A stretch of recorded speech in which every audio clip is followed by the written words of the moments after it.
Jesu utunji wengu flaba nawo Jesu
tese pano patiri kutaura pamusoro navigating adulthood.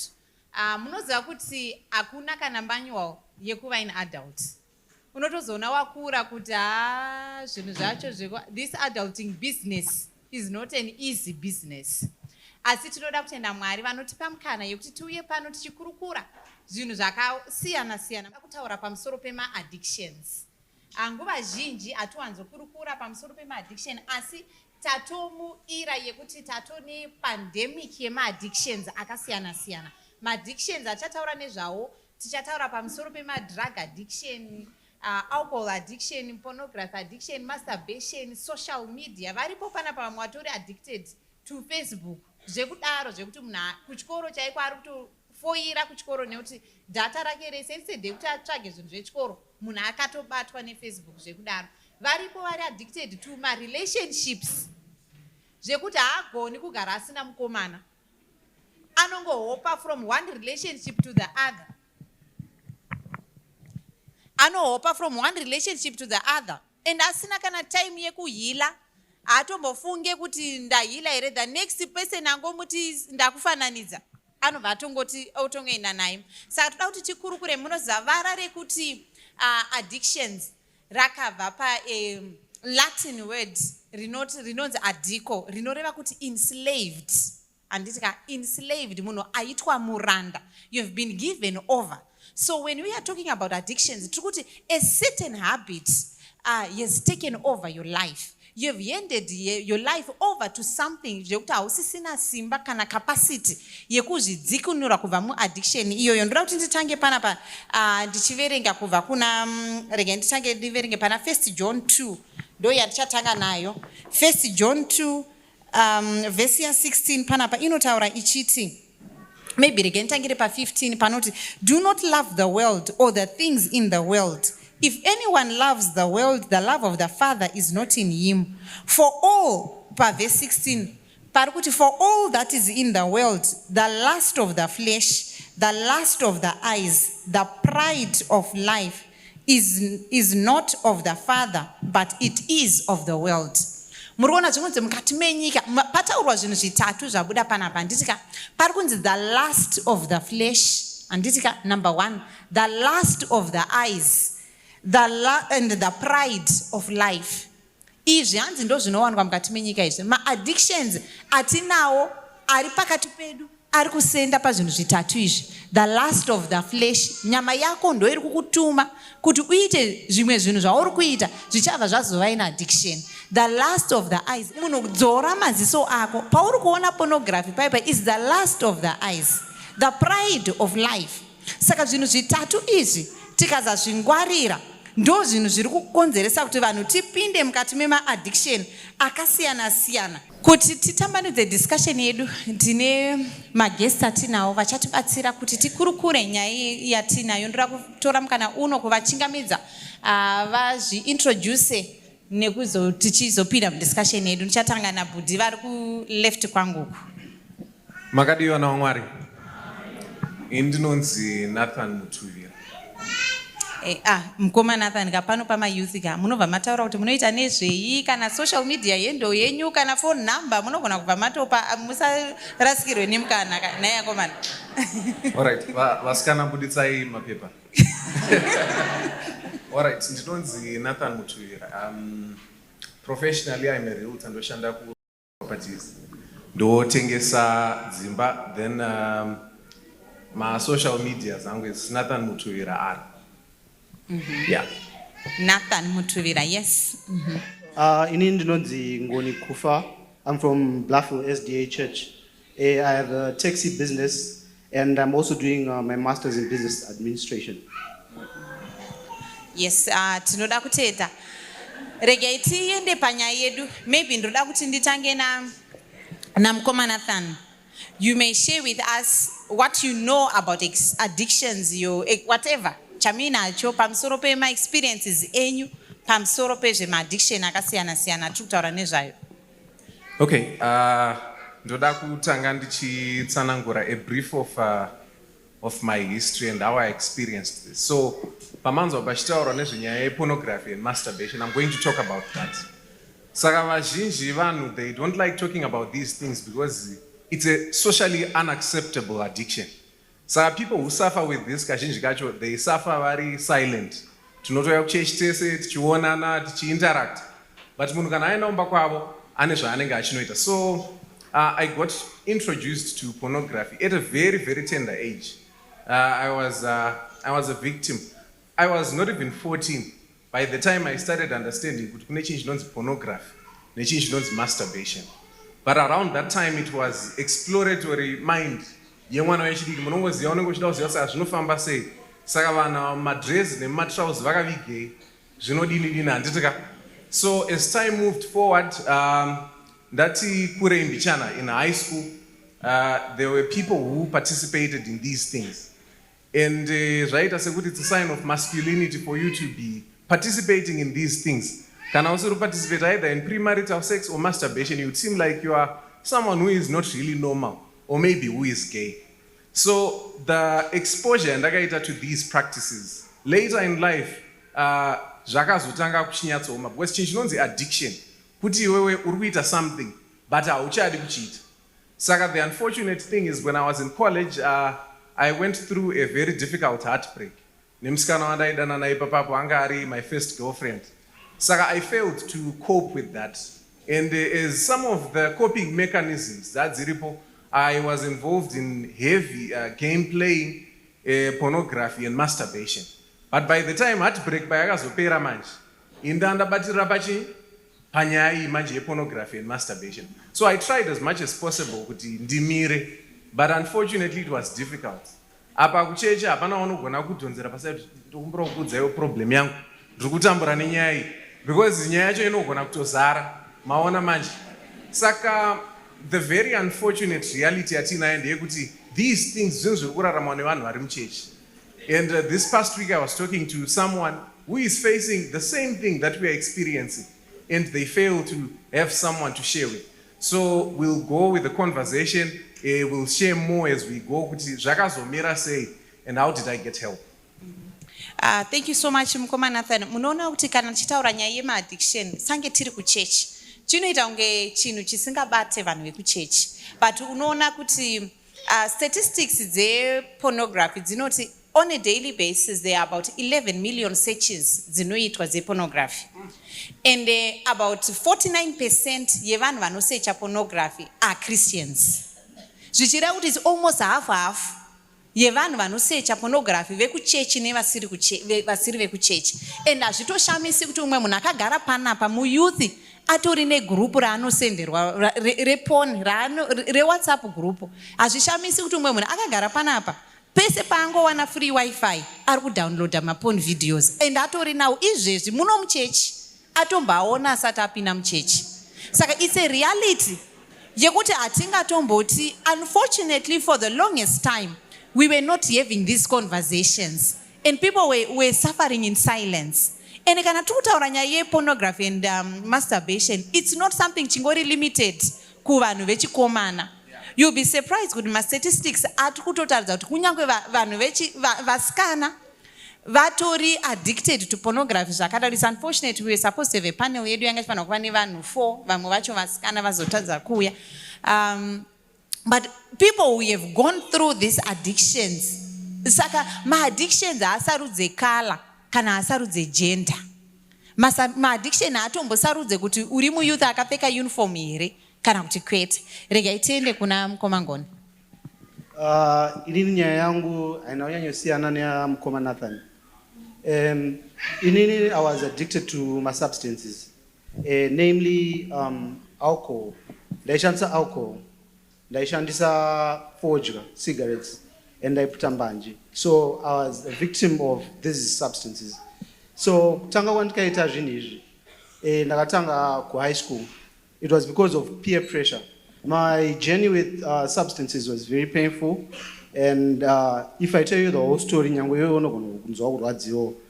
because even okay, in short, my journey in my substances, they were crippled with my misdemeanors, run-ins with the police, expulsions in school, dzingwa chikoro chaiko, ndakadzingwa chikoro, kufoira, ndaifoira, and also kurwara. Diseases. So I realized with every mistake that I made, everything that went wrong in my life was because or was due to the fact that I was using substances. And everything wrong that I did, like I told out everything wrong that I did it while I was under the influence of alcohol and drugs. So in short, I just want to say, Kuti, if you find yourself, which you want to direction in my drugs, just try and get help as soon as possible. I think maybe ndimokuvunza imise muri 2 makazotendeuka mapazera ripi paupenyu hwenyu kana makakurira muchechi ipi? Inini ndakazvarwa ndiri muAdventist. My family is Adventist, my entire bloodline to my mother's side, my Adventist. And I was doing this for a very large part of my life, Kutanga high school, until 3 years ago. So basically, I have been clean for 3 years now. Yeah. Yes, Mukoma Nathan. Okay, inini I experienced pornography and masturbation as an addiction, mostly per period and under college. So I got rid of that when I was in college. Andikurea kuti church makakura muri muchechi ipi kana makazova inini musabata ndakakurira kukadoma Westview Church, and I was an Adventist since ndandiri mudiki, and ndakatorezwa muimba yechechi itori normal tichitoziva zvese zvaizikanwa. So yeah, maybe there might be some amongst you are thinking kuti zvinhu izvi kaizvi ndezvevanhu vasiri vechechi. Inini nditori wechechi, but zvinozongokuwana.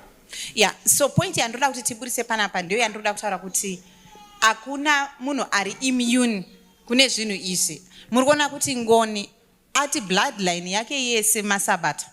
Anditika mwana akangokura same na Nathan. Vana vakangokura mudzimba dzinoziva Mwari, but uyu akanga akutoita fodya mbanje nedoro. Ari musabata ane vabereki vake vese nedzinza ravo rese masabata. Uyuwo ndizvozvo angokudzwa, ndo vanhu vanoti isusu takazvarwa kuseri kwepulpit anditika. But kana tikasangwarira, saka if we are not having these conversations tinotofunga kuti vanhu vari kuita mbanje vanhu vari kumastreet, ameno vanenge vakangogarawo vasingatomboye kuchechi. Variko vana anenge akatoenda achitotanga cradle roll class, but ozotanga kuita mbanje. Munofunga kuti mai vake, mai vangoni vachidenzerwa kuchikoro kunzi ngoni ari kudzingirwa mbanje kuchikoro, ivo mai musabata, mwana wavo ndiye pamwe ari kutolidha mbanje pachikoro. Saka zvinhu izvi tikasazvingwarira tikangotora kungoti ndofunga zvinoitika kure uko, zvinongoitika nevamwe vanhu vari kure. Sorry, there is a detail that I left out. Maybe kuti muve neidea yekuti background yangu yakamira sei. So I am an ordained elder wemuchechi, the Seventh-day Adventist Church. Saka I really participate a lot mubasa raMwari. So I thought kuti it would make sense if I would say that. Kuti munyatsonzwisa kuti these things are not things that vanhu vari venyika kana kuti vasiri serious nezvaMwari are suffering from. Even some people who want to come close to God are suffering from these things.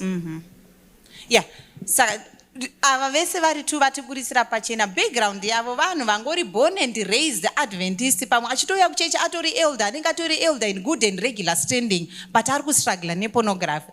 Uyu mai vake vatori maidhoka, gogo vake pamwe atori federation president wekudhokas, but vari muzukuru ari kuita zvembanje nefodya nedoro. Maybe ngatitarisei pakuti ma-causes ema-addictions ndeapi. From your experience and from what you know. Yes, let's start with you, Ngoni. You struggled with substances. Oh yes, in my issue was with substances mostly. So the major contributing factor was peer pressure. That was the major. But then I think before that, even in our family, my family members, I signed out church. So they used to have parties, they used to drink. So seeing people drink and smoke and dance and have fun was something that was almost just normal. So pandra high school, when I met people who ate as usual, and then they started introducing me to those things, I was curious. So curiosity, I need to engage. Saka ndakatanga nekuputa fodya. Takangonza uyaita palo saka takanzi ndakaona mamwe form 4 akati amwafana wakapusa uyai vabva vatirakidza fodya vabva vatiputai then vatatanga kuputa fodya from saka that kuputa fodya it developed into kuputa mbanje wakabva vatirakidza futi mbanje saka zvinhu zvekudhakwa zvakabva zvaita something that was very normal anditi from then on curiosity fruit it brought us to start drinking also wakati introduce kune doro nekuenda kubawa mazvona tichiri high school. So for me it was that impact zvinhu zvandakaona growing up and then the influence of older students at boarding school. Yeah. Okay, so for your end it's curiosity and peer pressure that played a part in you, and for you for pornography and masturbation. Okay, I would like to classify zvinhu into two. So there are certain things that introduce you to these practices, and there are things that make you establish an addiction with zvinhu. So the first group regime, like my brother mentioned, peer pressure. When you are associating with your colleagues, pane zvinu muri vadiki muri vana vadiki, you are trying to form your identity. So pane zvinu zvinoonekwa sekuti kana uri mukomana you should be masculine. And the automatic thing is zvinoitwa navakomana vakawanda ndo zviri masculine zvacho. Even zviri right kana kuti zviri wrong. So sometimes you might be influenced from a tender age. Usati watione identity. Zvokuti unonetswa nema-problems later in life. Awakadevelopa when you were young. Then also the desire to explore. Like I explained, I don't want to go into detail. I introduce say to pornography specifically, but I was at an Adventist school. Titori mudoms varacho, and someone just came. Okay, let me not be graphic. Akatsanangura akati guys mukaita izvi zvinodini zvinonakidza. And domrese vanhu vese vanga vari muroom iyoyo. We actually explored zvinombofamba sei, you know. So pachikoro pemasavata. So the desire to explore can actually push you as well. Then dzimwe nguva exposure by older people. I still remember when we were young, pane this lady watakambogara naye as the house helper. Saka this lady yanga ane phone yake, yanga ine ma-games nechichinyi, but anga ane also pornographic material inside. Sa uri mudiki uri kubata phone uri kutamba ma-game waneta. Wotorega muenda kupi? Ma-videos, you start scrolling. Mafona anga achiri anoplay ma-video anga achiri new by that time and fascinating. You scroll through the videos, you find certain things, and what or not, vanhu vanenge vakashama vachidai so. Then you start thinking, okay, saka inini ndinogona kuzviexperience sei zvinezvi. Then the second group is the things that can establish that introduction into an addiction. So addiction is based on repetition. It becomes part of you. So some people become addicted to pornography and masturbation because they might use it as a coping mechanism.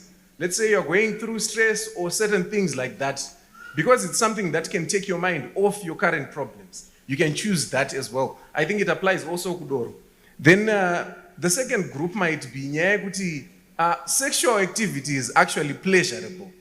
And that's how God designed it. But it's supposed to be enjoyed in the confines of marriage. Nevanu tu vakadini vakarorana. Saka manje iwo paunoona kuti pana pasaka ndiri kutoita sex asi ndiri hwana asi ndiri kutonakidzwa pasina umwe munhu. Saka unobva watoona kuti saka this benefit, this practice yakanaka haina ma loose ends. Ndozvifadza ndega ndiri hwana. So by repeating the same thing because it's pleasurable, a lot of people get into a place yekuti vadini vato dependent on that thing for enjoyment. Yes, ndoda kuti iso pamataura maburitsa nyaya yedesire.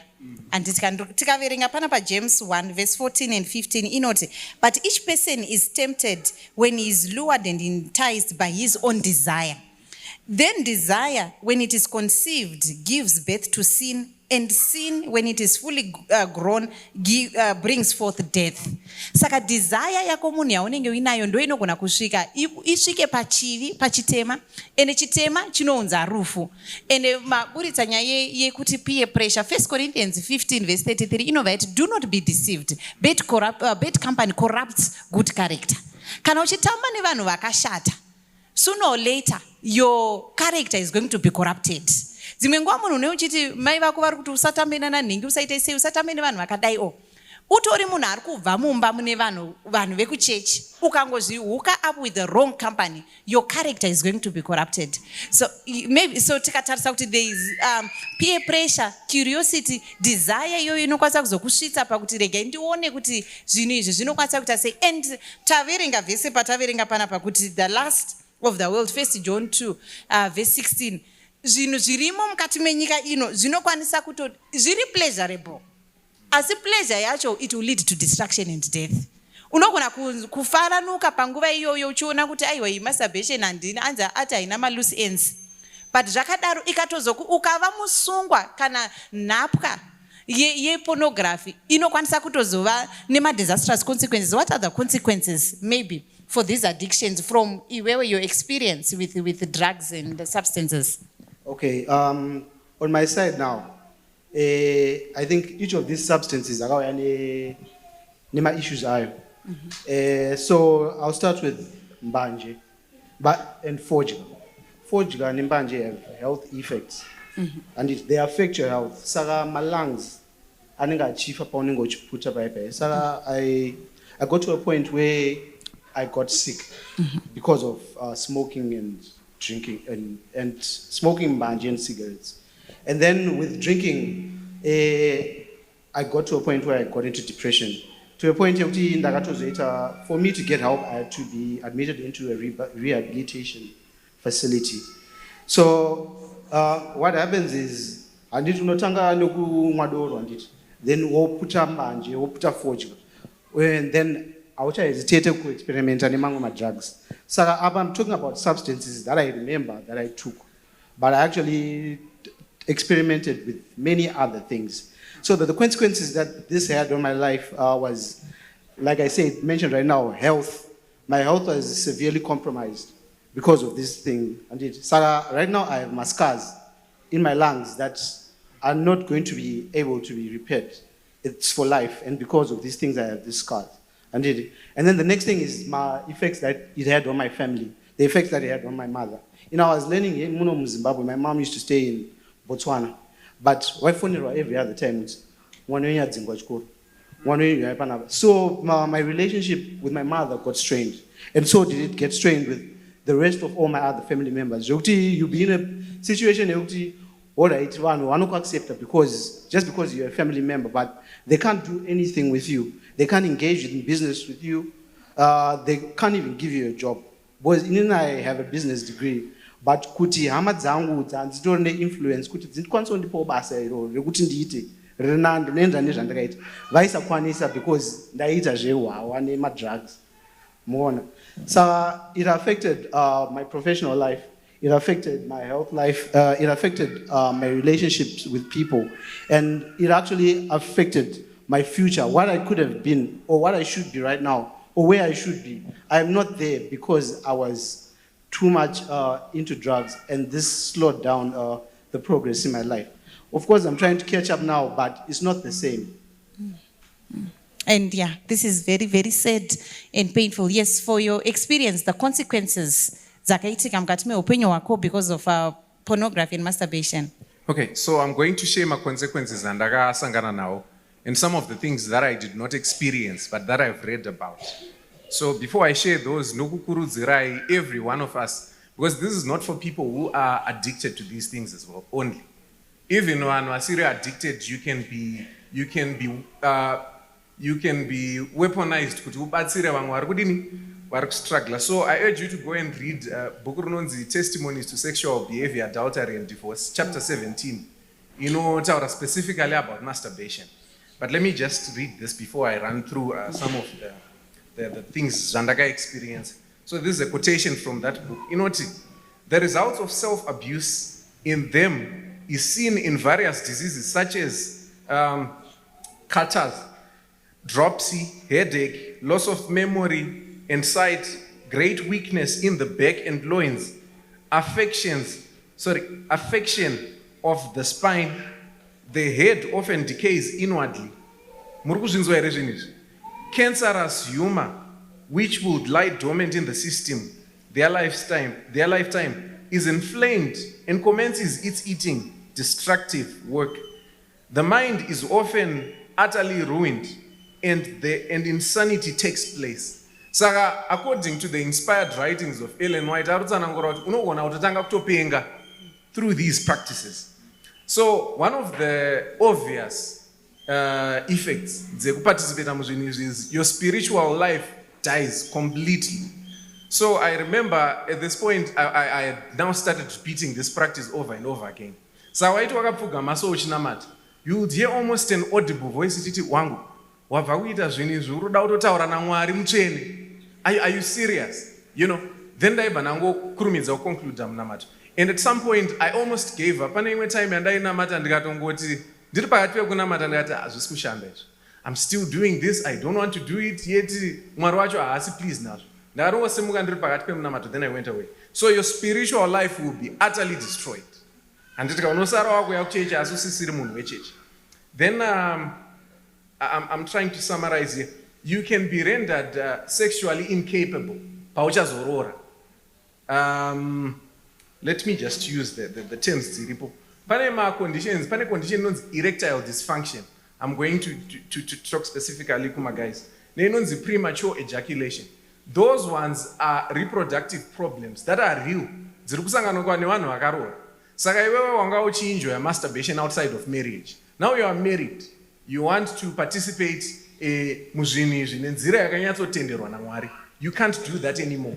Because iwewe hauchatokwanisi. I think you can just do a quick Google search. Munzwa zvinhu izvi zvinofamba sei. Saka you can actually not enjoy your marriage because you have been doing these things outside of marriage. Then your brain structure changes. Uno lose ability to resist temptation. A lot of powerful men, mukavatarisa mazuva chinhu chiri kudonedza vanhu vahombe stereki inyaya yekutadza kuva self-control and the ability to control themselves. And spirit of prophecy inotitsanangurira kuti hanzi paunotofeila kucontrola waste yako ipapapo. It also applies in all other spheres of life. You'll be a person who is yielding, anongo yielder to everything that is challenging that happens. Then the last one that I'm going to mention for now, ndeyekuti vanhu vazhinji vane assumption yekuti masturbation inomira paunorora. Because the logical thinking line is izvezvi I'm masturbating because I don't have a wife. Saka obviously panicharora mukadzi nenda kuita sex nemunhu kwete neroho rwangu. Saka I won't need to be doing this anymore. I want to tell you kuti zvinhu izvi hazvimire patime yaunorora. There is this gentleman, I can't send the right message. I was presenting this to use it some years ago. So he saw a flyer, he said, I have a cousin of mine who is suffering. Then we started talking. Then eventually he opened up. I said, no, you know what, my brother, I'm struggling with this thing. I'm married, I have a wife, I have a daughter, but I can't stop participating in this. I'm afraid it's going to destroy my marriage. Saka, chokwadi chiripo ndechekuti you have to learn to stop now. Because zvinhu izvi marriage inotodestroy. Saka munozongona vanhu varambana moshaya kuti chii chiri kuitika. Munogona kusaudzwa the details of what happened. But some of these breakups dzema-marriages, these are the issues. Yes, because kana munhu atova addicted patara pe ma-brain changes ari kuitika aya. Brain yako yava wired kuti you get pleasure when you masturbate.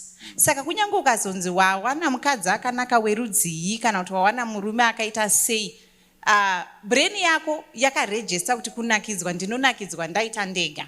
Zvekuti vanhu vazhinji vatose kutaura kwaari kuita, people who have ma-issues we-pornography and masturbation, unotoona kuti when we get kutotaura nevanhu vari kuda rubatsiro, umwe anenge achitotaura kuti achibva kurara nemurume wake, murume anopinda mutoilet nefoni onomasturbata, uye kuti abva kurara neni but haachikwanisa, haachatogutsikani nemudzimai wainaye because pfungwa dzake for the longest time you've wired your brain kuti izvi, and it is leading kuma-challenges ari kuitika mudzimba dzevanhu izvo zvekuti erectile dysfunction. Nyangwe munhu aone mudzimai wake akashama zvakaita sei kana kuti haachatombokwanisi kuti afadzwe nemunhu wechidzimai wake wainaye mumba. Saka ma-challenges atinenge tichicreata panguva yatinenge tichiita zvatiri kuita ari far reaching, ekuti dzimwe nguva unofunga sekutaura kwaitika apa kuti munhu ari kuti nyangwe wazoroora hazvisi kuzostopa.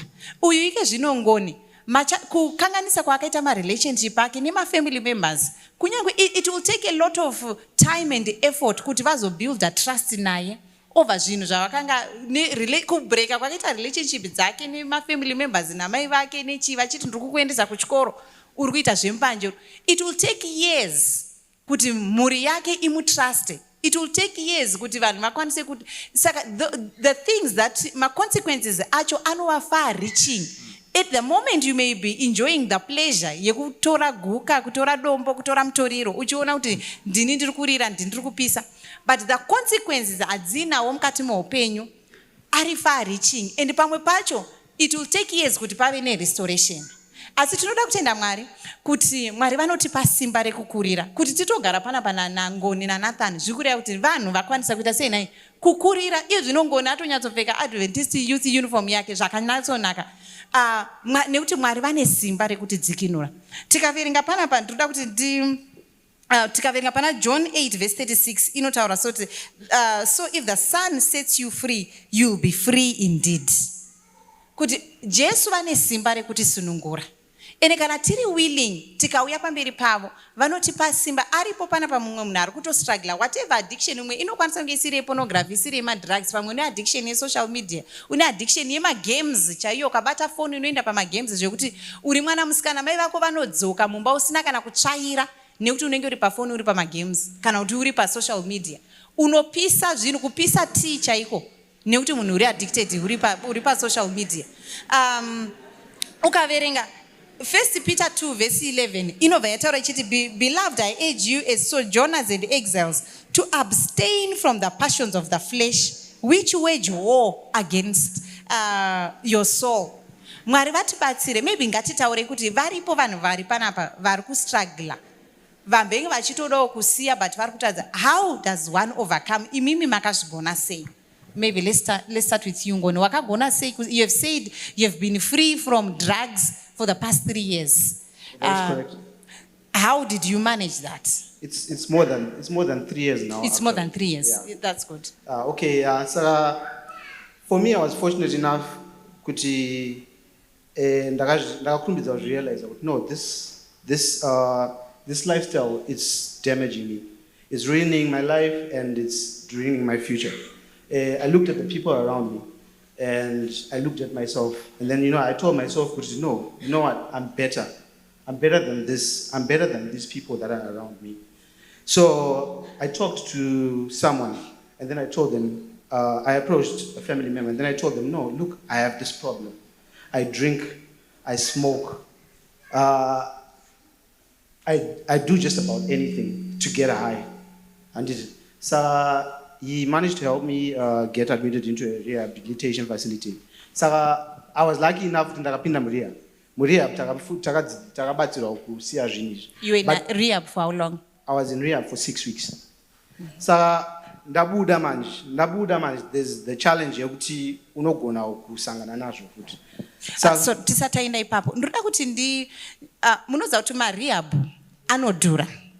Yes. Kupinda murehab kunokwanisa kuti for those 6 weeks anokwanisa kunge akapinda anokwanisa kunge pari kutodiwa $2,000 $2,500 zvekuti kozi vamwe vanoita marehab andinoziva vano $700 $800 for 10 days. Iwewe pauri kuti it's my life kutora kwandiri kuita doro kana kuti kutora kwandiri kuita whatever substance yauri kutora uchiti it's my life hapana anondiudzira zvekuita do you and I do me.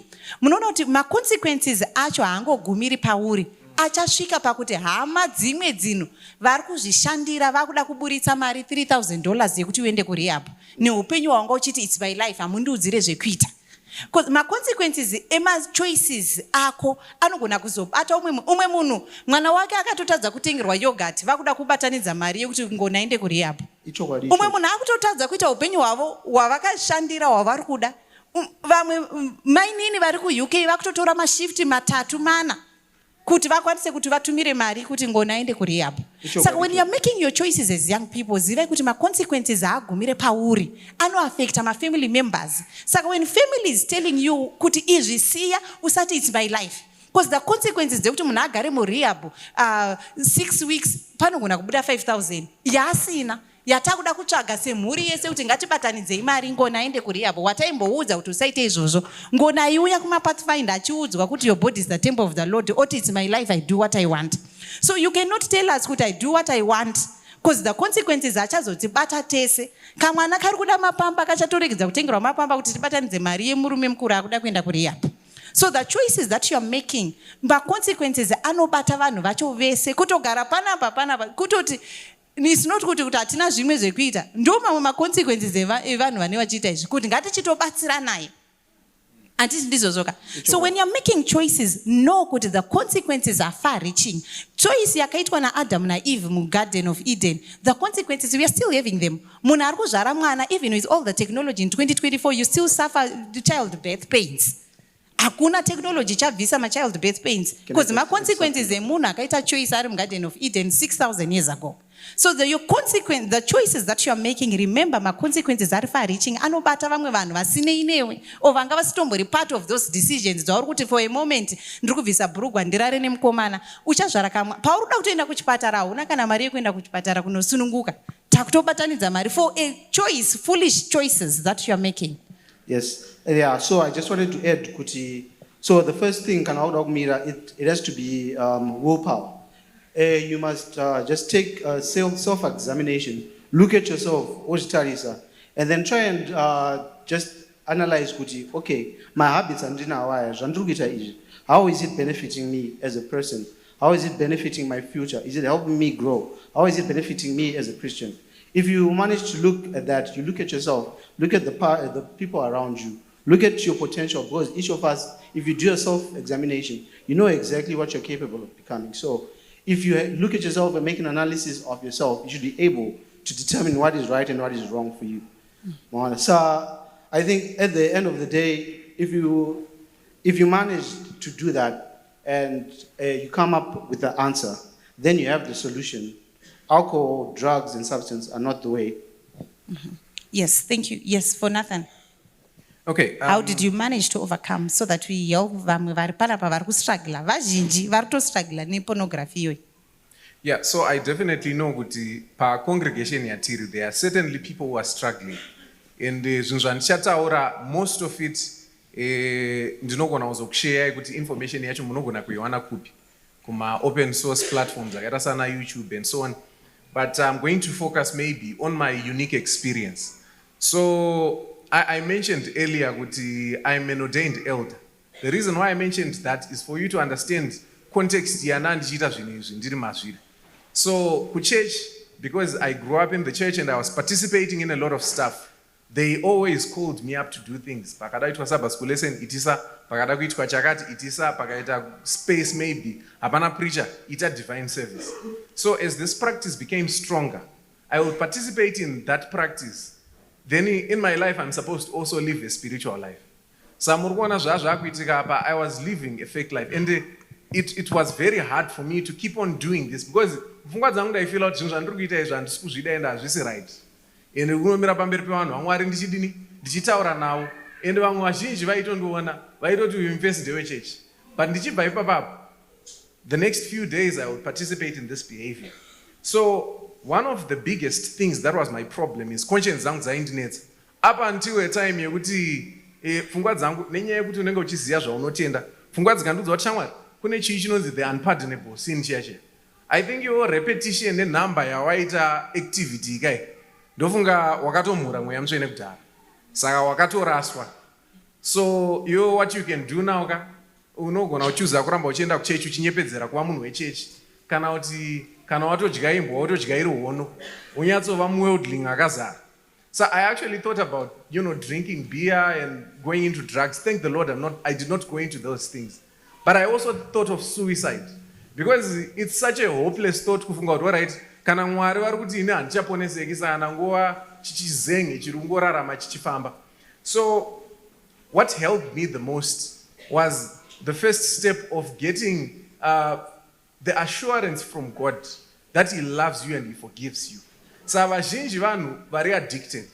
Addiction chinje kuti you are now realizing kuti chinhu ichi hachisi kuita ichi handisi kuchida, but you can't stop. So a lot of people have a desire to stop, but they can't. So one of the things that can be very important for you, the first step, is to understand that Mwari vari kudenga and vanokuda. Mwari does not love you conditionally because uri mutadzi kana kuti hausi. Mwari vakakuda usati watombodini waita zvitadzo.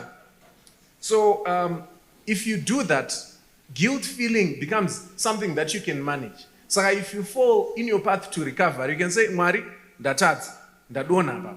Ndokumbira mundibatsira mukaverenga 1 John 2 inotaura kuti hanzi isusu tinonyorwa kuti tisatadze handitika asi kana tichinge tatadza we have an advocate, Jesus Christ the righteous, who is with God. Saka izvo zvinokubatsira kuti in your path to recovery, when you fall, you don't give up completely ototi ndatosiyana nazvo nekuti ndopfungwa yaSatani. Now that I take a step back ndikatarisa experience yangu ndinoona munhu aindizovezera kuti wangu uri kuda kutonamata kuna Mwari mutsvene waita zvinhu izvi ndiSatani. That's what he wants, for us to give up the relationship with God. So that's the first thing that you should go through.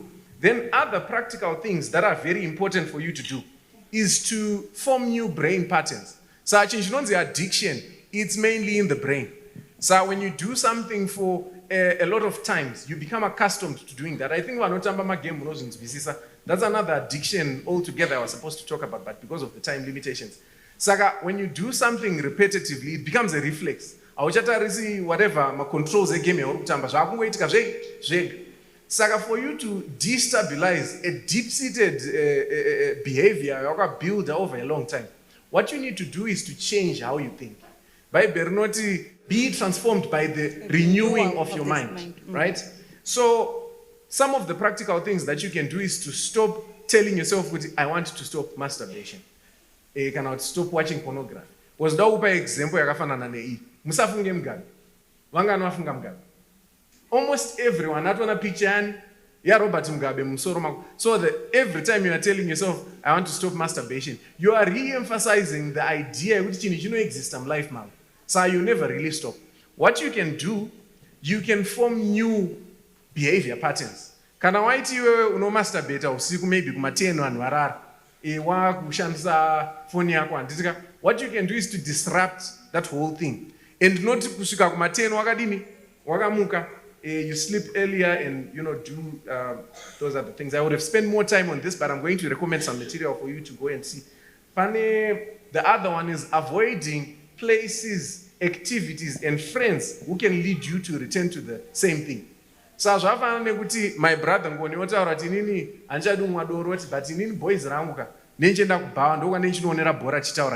it does not help your situation because proximity yako to chikubu chedoro. Break addiction is just you holding on to Saka, it's important for you to avoid things that can draw you to that. And on that, I think social media is something that most people will be drawn to because when I change social media for them to get likes, they now don't wear things anymore. Saka, scroll pointlessly on social media. I will be drawn into doing this. So stop pointless scrolling in social media, especially when you're alone at night. It might help your situation a lot. Then you also have to have a devotional life. This one, I can't stress it enough. It's important for you to have a devotional life.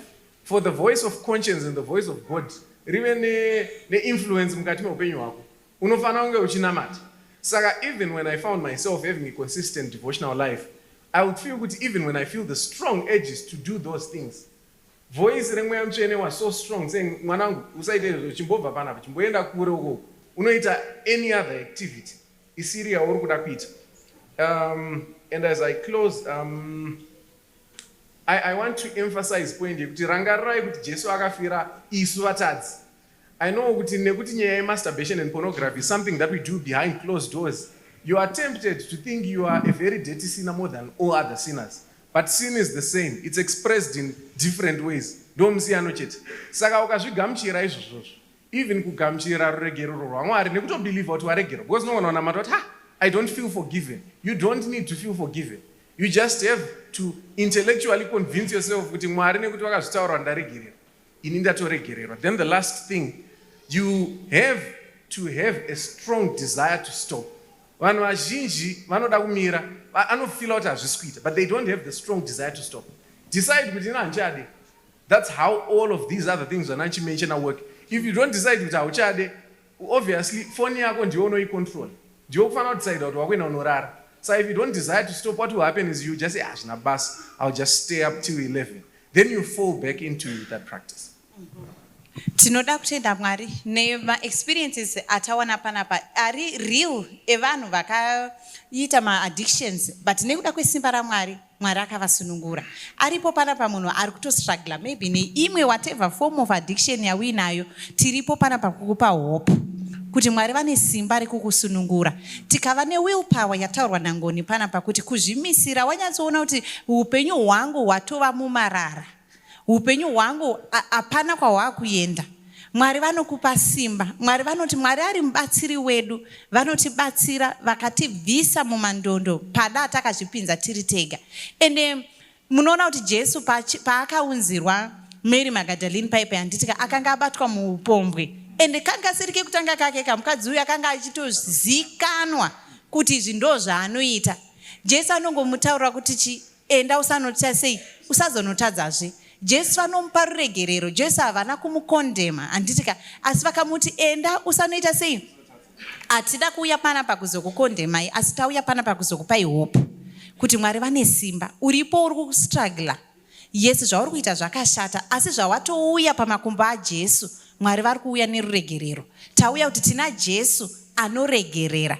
Kuna Jesu anokupa simba rekubuda mumatope awanga wazvinyudza. Handiti tinotoimba tichiti andinyurura mumachinai mumatope. Jesu ane simba rekukunyurura mumatope. Hatipo panapa kuti ubude panapa wakutofila more guilty than yawauya nayo uripo. Titoripo panapa kuti zvawatouya pano, watouya padziva roriponeso. Watouya pauri kufanira kuti uchibuda muno, ma-associations awanga uinawo ari kufanira kubhurekwa mabhureke. Ma-WhatsApp groups auri anotumirwa zvinhu izvozvo, buda ma-WhatsApp group iwawo. Relationship yauinayo yekuti matone addiction yekurara mese, siya relationship iyoyo. Tirikutoti Mwari vanokupa simba rekuti uite step iyoyo. Utori nesimba rekutodelita mavidhiyo ari mufoni mako. Zvese zvinhu kana zvichireva kuti foni iyi ndio iri kutondikanganisa, Mwari vanotokupa simba rekuti ina handichakwanisi kuramba, chimboenda kukambudzi patime yauri kukwanisa kuti titoti Mwari ndipei simba rekuti ndibude nekusiya zvinhu izvi. Pane dzino nguva as we are concluding, toda kuti tive nenguva yekunamata. Chakumbira mukomandiga vauye vatibatsire, tichasimuka tese. Eri kana uripo une munamato mukati memwoyo wako kuti Mwari ndisunungureiwo kubva kuaddiction iyi, namata mukati memwoyo wako uchirevesa, Mwari vanokusunungura. Ngatisimukei tive nenguva yekunamata. Tibve pano tasunungurwa. Vari kuda kusunungurwa, Mwari vane simba rekutisunungura. Ngatinamatei. Baba ishava kumusoro kudenga, ndakutendai nekuti panguva yakafanira you brought a message to us. Mukati imi Mwari munoziva kutambura kwedu, munoziva hondo yatinayo as we are trying to navigate life. Zvikumbuso zvizhinji mukati mezhira yavana venyu, miteo yakawanda. We have habits. Dzimwe dzatakaiswa madziri tisingaoni, dzimwe dzatakazvisarudzira tikabva panzira yakanaka, dzimwe dzatakazvarirwa mazviri. Some are weaknesses that we inherit from our parents. Imi Mwari munoziva hondo dziri kurwa nemumwe nemumwe wedu. Hakuna neupenyu hwakavanzika pamberi penyu. We can conceal sin between family members, between friends and between church members. But whatever that we do is open pamberi pechigaro chenyu. Saka Jehovah, you all know our miserable states. May you help us kuti tikunde zvinezvi. We want to thank you because we have the testimony of Ngoni and Nathan. Kuti Mwari hakuna chinhu chatinogona kutisunga chatisingagoni kusunungurwa kubva pachiri. So I want to pray, Lord, for everyone who is opening their hearts at this moment. Kuti Jehovah vashanyirewo nesimba rinobva kudenga. Vabetserei vasunungurei. This thing is above them. Havakwanisi nesimba ravo. May you find ways dzekuti vagone Mwari kudzoka in the right track so that vanoponeseka uye vane upenyu hwakanaka. Vagova zvidadiso mukati menharaunda, vagofadza kunyange kumhuri kwavanobva, mavafambisa mune zvakanaka. I want to thank you for the presenters that we had, for the people we have opened up pachena kuti vamwe vabenefite from their experiences, despising the labeling that might come with it. Imi Mwari, because vazvipira kuita chinhu izvi, may you add a blessing upon their lives. Be with the presenter, Dr. Elisa, for organizing such an insightful program for us. Imi Mwari kuti mutibetsere, may you also bless you abundantly. And all those that are here, may you bless them abundantly. Mstara Jesu namata. Amen.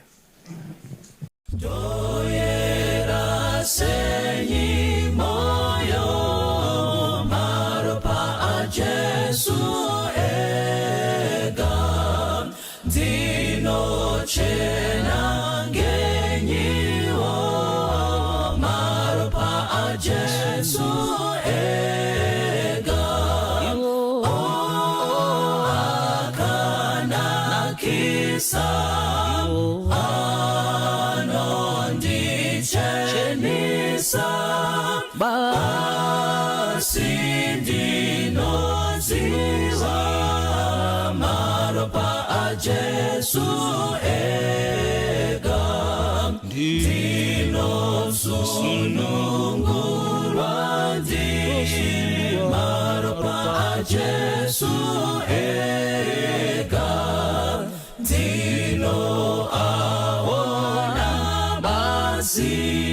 maropa a Jesu ega akanakisa anondichenesa basindinonziwa maropa a Jesu ega hakuna chimwe chiro maropa a Jesu ega kurekera zvitadzo maropa a Jesu ega akanakisa anondichenesa basindinoziwa maropa a Jesu ega ndirusimiro rwangu na maropa a Jesu ega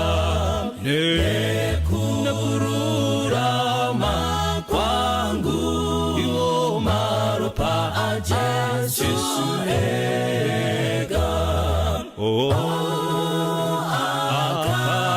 akanakisa iwo anondichenesa basindinosiwa maropa a Jesu ega mbirinoimba maropa a Jesu ega rukudzo ndinonza maropa a Jesu ega akanakisa anondichenesa basindinoziwa maropa a Jesu ega akanakisa iwo anondichenesa basindinoziwa maropa a Jesu ega basindinoziwa maropa a Jesu ega basindinoziwa maropa a Jesu ega